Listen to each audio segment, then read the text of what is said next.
Muchas gracias por estar con nosotros. Una vez más les saluda Willy Narváez. Previo al estallido de la crisis sociopolítica, la delincuencia y la inseguridad no era tan elevada en Nicaragua, así lo reflejan algunas encuestadoras como la CIVGALO, que en uno de sus informes revela que entre el 2013 al 2017 había cierta tranquilidad, paz y algunos delitos criminales. Sin embargo, hubo una variación negativa a finales de abril del 2018, cuando los índices de criminalidad se dispararon contra la población. Antes de pasar a nuestra entrevista central, veamos el siguiente reporte. El escenario de inseguridad dentro del país ha crecido de forma alarmante.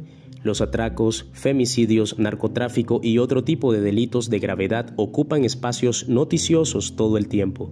Sin embargo, ninguno de estos delitos son los que se han posicionado en el primer lugar dentro de los que más atemorizan a la población, sino que ha surgido otro tipo de variante, la violencia política. Según el informe consolidado del Monitoreo Anual 2021 del Observatorio Nicaragüense de la Violencia publicado en enero del 2022, el hostigamiento fue el tipo de violencia más recurrente ese año, seguido por el acoso y en tercer lugar las amenazas, siendo el 60% de los registros. Este grupo de hechos, que son ejecutados por la Policía Nacional, simpatizantes del gobierno y algunos funcionarios públicos, señalan que el Estado es el principal promotor de la violencia y la criminalidad en Nicaragua. Con la crisis de abril se dispara una condición totalmente muy peligrosa y es poner armas en manos de personas totalmente irresponsables.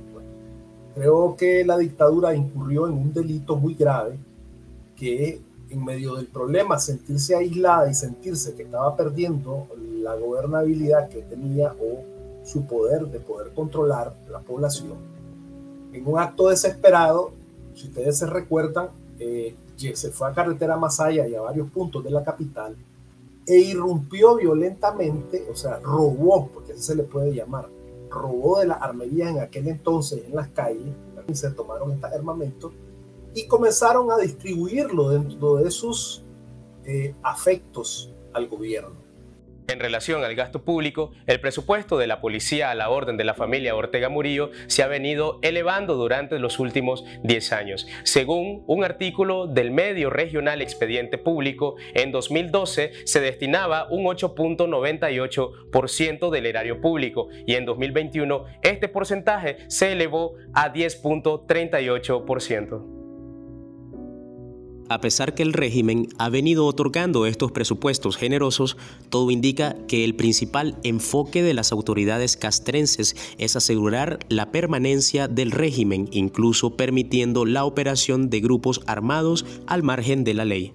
Los paramilitares es un grupo paralelo del Estado, creado por el Estado, en este caso a través del Ejército, la orden que da Daniel Ortega a Edén Pastora, es que se cree este grupo. El Ejército no quiere entrar, digamos, a hacerse cargo del desmantelamiento de los tranques y utiliza a la fuerza paramilitar.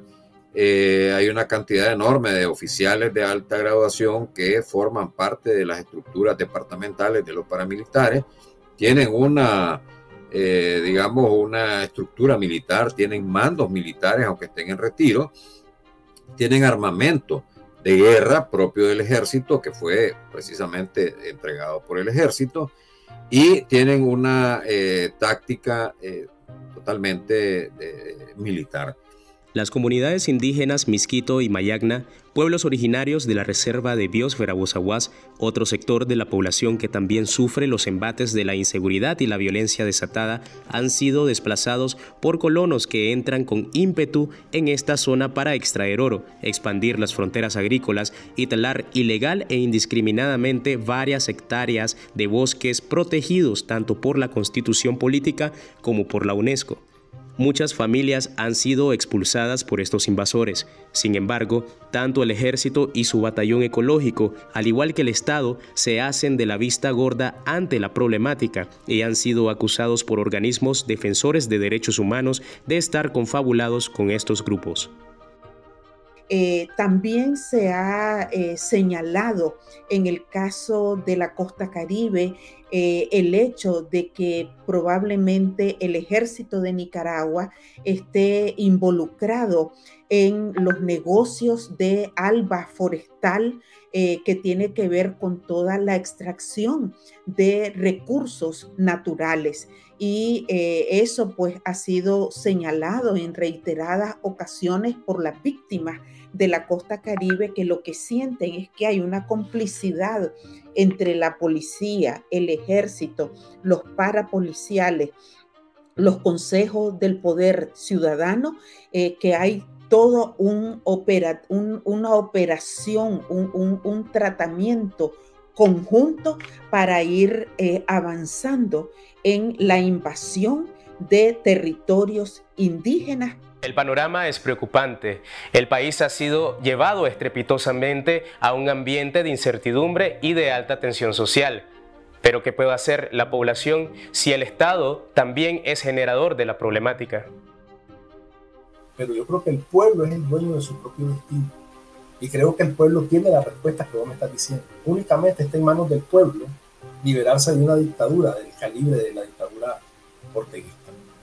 Definitivamente que son condiciones las que se tienen que dar, y contra un pueblo que está decidido a un cambio, contra un pueblo que lucha por un cambio y que sabe que está sumergido en una crisis terrible y que lo que le espera es incierto, es un pueblo decidido a cambiar las cosas. Este tipo de regímenes se sostienen en el nivel de colaboración y de cooperación de los ciudadanos. ¿Qué quiere decir esto?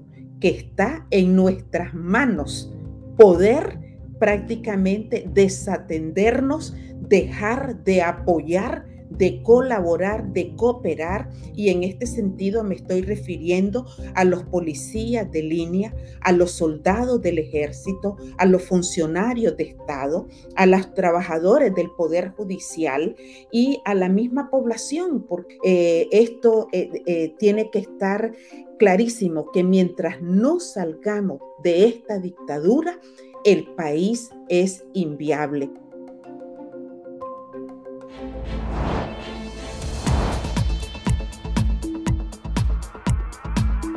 Elvira Cuadra, socióloga e investigadora, nos acompaña para hablar referente a este tema. Gracias por estar con nosotros. Bienvenida. Bueno, gracias. ¿Cree que los niveles de inseguridad no eran tan elevados como hoy en día? ¿A qué cree que hubo esa variación en nuestro contexto? Bueno, esa es una percepción, pero la verdad es que el escenario de la delincuencia y la criminalidad en Nicaragua estaba cambiando ya desde antes de 2018 y se habían presentado algunos hechos relevantes que lo mostraban, pero además porque la tendencia en las estadísticas que presenta la misma policía año con año, pues revelan que ya había un cambio en curso, hechos de diferente tipo. Eso se ha mantenido hasta el día de hoy e incluso se ha acentuado a raíz de 2018. En este caso hablaba que antes del 2018 la criminalidad venía aumentando día a día. Después vimos la represión y cómo creció la criminalidad exponencialmente. La política represiva del 2018 incidió para que se elevara la delincuencia y los hechos criminales. Hemos visto incluso a ciudadanos comunes cómo han cometido delitos e incluso usando armas de alto calibre. Sí, efectivamente. Bueno, aquí la explicación de lo que ha sucedido es un poco la siguiente.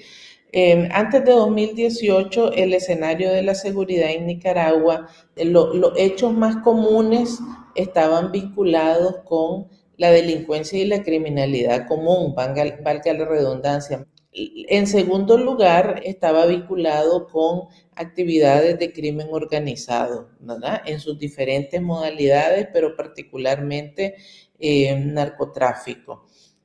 A raíz de 2018, ese escenario cambió completamente y la principal amenaza a la seguridad de las personas, entonces, pasó a ser la violencia política, la que es ejercida desde el Estado, desde digamos, las instituciones públicas sobre la ciudadanía se ha convertido en un dinamizador de otras formas de violencia. Porque bueno, pues hay los grupos paramilitares, por ejemplo, actúan con impunidad y así como realizan actos de represión política, pues es probable, ¿verdad? Habría que ver más adelante, cuando se puedan hacer investigaciones a fondo, que tantos han estado vinculados también con hechos de delincuencia común. ¿Cuál y cómo ha sido el papel de la Policía Nacional, una institución que debería de garantizar la seguridad ciudadana? Pero hemos visto más bien que acosa, persigue, hostiga a los políticos, a los periodistas, una policía que más bien promueve la violencia a través de un Estado policial impuesto en las calles. El papel de la policía desde 2018 hasta ahora ha sido principalmente el de funcionar como aparato de la represión, de la política de represión que ha decidido el régimen de los Ortega Murillo sobre Nicaragua. Eso quiere decir que dedican más recursos, tiempo y esfuerzos a esta actividad que a la prevención del delito y de la criminalidad o a la protección de los ciudadanos, ¿verdad? Hemos visto que en los últimos años se han venido liberando de manera masiva algunos reos comunes que estaban pagando condenas por distintos delitos. Incluso organizaciones feministas habían advertido que entre estos beneficiados hay sujetos que estaban pagando condenas por los delitos de femicidio. ¿Esto ha contribuido a esa inseguridad que se percibe en Nicaragua? El régimen de los Ortega Murillo pues no ha utilizado digamos criterios rigurosos para eso, y entonces se ha podido verificar en diferentes casos que algunas de estas personas están reincidiendo en actividades delictivas, ¿verdad? Vamos a las zonas rurales y a las comunidades indígenas. Los crímenes se han vuelto el pan de cada día. Hemos visto cómo colonos han masacrado a líderes comunitarios por distintos factores, por expandir la frontera agrícola, por extracción de madera e interés de algunas transnacionales. Y aquí entra el rol de la policía y el ejército. ¿Qué han hecho para evitar estos crímenes? No han cumplido con la responsabilidad que le corresponde, sobre todo la policía. Hay que recordar que la institución responsable del orden interno es la policía, ¿verdad? La participación del ejército realmente no debería de tener lugar, ni siquiera en los famosos planes de seguridad en el campo. Han dejado en total desprotección a las comunidades indígenas e incluso pues han encubierto, han apañado crímenes que se han cometido en contra de ellos. Existen políticas públicas para garantizar la seguridad e incluso programas que ayuden a los reos a rehabilitarse y de manera que estos también puedan reintegrarse en la sociedad. Bueno, en realidad no tenemos una política o políticas. La verdad es que las condiciones de deterioro y de abandono que tienen los centros penales y el sistema penitenciario, pues evidentemente no contribuyen para nada a ninguna clase de rehabilitación. Muchas gracias, Elvira Cuadra, socióloga e investigadora nicaragüense, por hablar de este tema. También a usted por habernos sintonizado en una nueva edición de Ojo Crítico. Recuerde suscribirse a nuestro canal de YouTube para que pueda acceder a todo nuestro contenido. También síganos a través de nuestras distintas redes sociales: Facebook, Twitter, Instagram y TikTok, y también en nicaraguainvestiga.com. Nos vemos.